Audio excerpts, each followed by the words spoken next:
ہمارے ہاں جب بھی کوئی دنیا میں طوفان آتا ہے، زلزلے آتے ہیں، بارشوں میں سیلاب آتے ہیں، تو دو انتہاؤں کی طرف لوگ جاتے ہیں.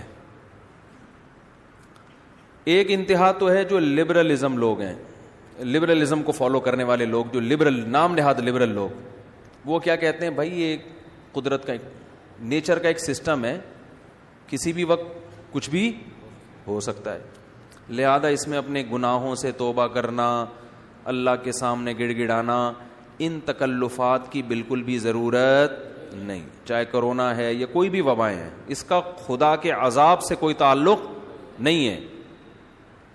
بھائی پلیٹیں ہیں زمین کی، ہلیں گی تو دھسیں گے سارے. جب زمین سے اتنی گیس نکال رہے ہو، اتنا آئل نکال رہے ہو، تو خلا پیدا ہوتا ہے نا، وہ خلا پور ایسا ہی ہوگا کہ ایک طرف کا حصہ کھسک کے یہاں جائے گا، تو وہ زمین ہے وہ کوئی چھوٹی موٹی چیز تو نہیں ہے.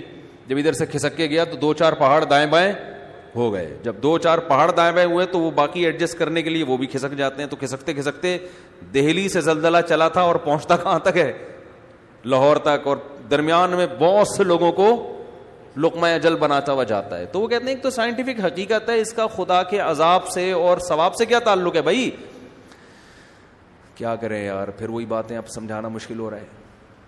وہ کہہ رہے ہیں سیلاب جو آتا ہے نا، یہ دریا کا پانی امڑ آیا اور گاؤں کے گاؤں پی گیا، اس کا کسی کے نیک اور برے ہونے سے کوئی تعلق نہیں ہے، نہ اس میں خدا سے توبہ استغفار کرنے کی ضرورت ہے.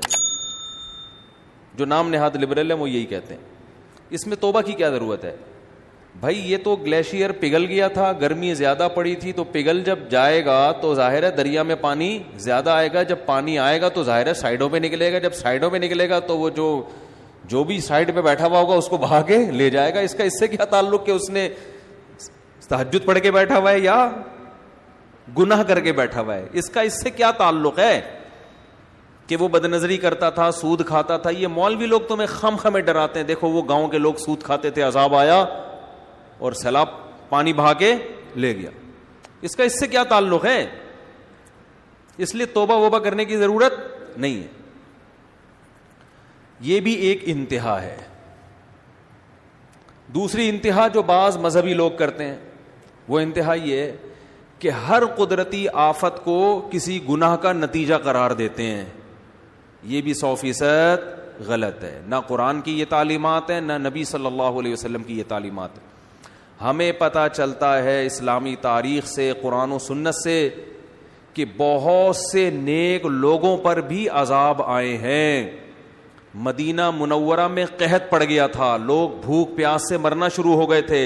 حضرت عمر کا دور خلافت تھا.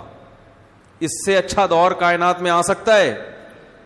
قحط پڑا ہے، طاعون کی بیماری پھیلی، 25,000 صحابہ اور تابعین لقمہ اجل بن گئے، جو اس وقت دنیا کے بہترین لوگ تھے، مگر وبا پھیلی ہے اور ہزاروں لوگوں کو اس نے لپیٹ لیا، جن میں زیادہ تر صحابہ اور تابعین تھے. نہیں آ رہی بات میرا خیال.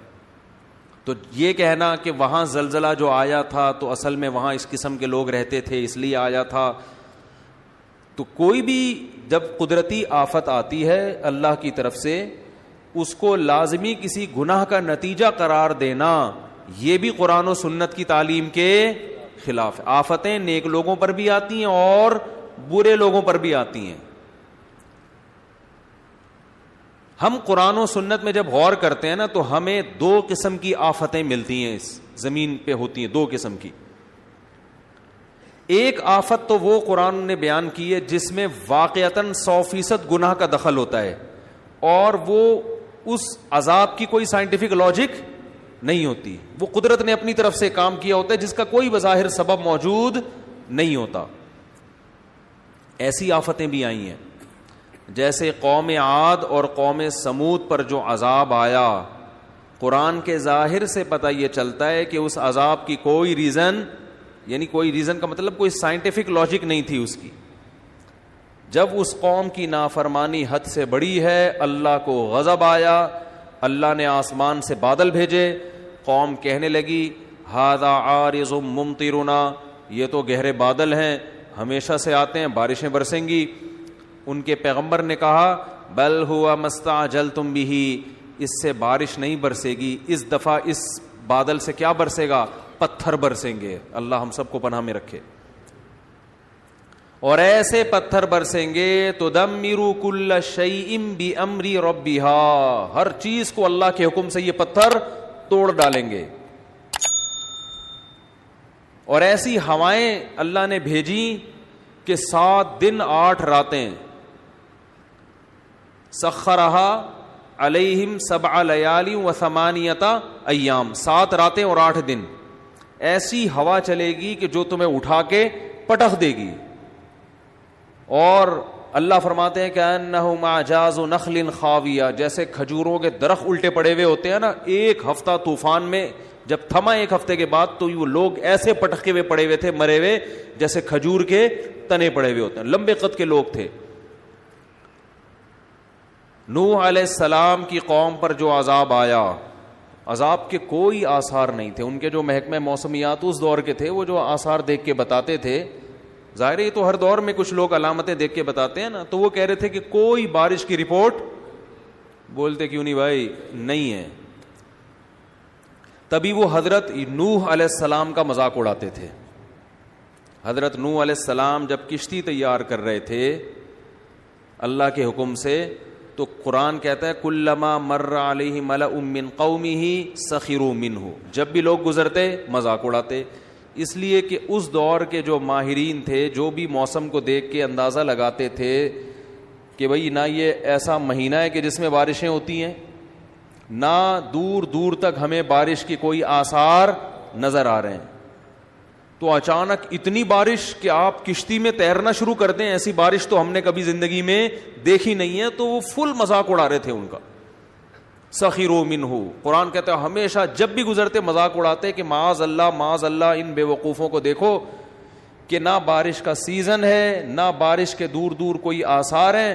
اور اگر بالفرض بارش غیر متوقع ہو بھی گئی تو اتنی بارش تو ہم نے زندگی میں کبھی نہیں دیکھی کہ آپ اس میں باقاعدہ کشتیاں بنا کے پہلے سے بیٹھنے کا انتظام کرو. یہ تو حماقت ہے. لیکن نوح علیہ السلام کیا کہتے تھے، اور ان کے ایمان والے کہتے تھے ان تسخروا منا فانا نسخر منکم، ان قریب جیسے تم ہمارا مذاق اڑا رہے ہو نا، ہم تمہارا مذاق اڑائیں گے.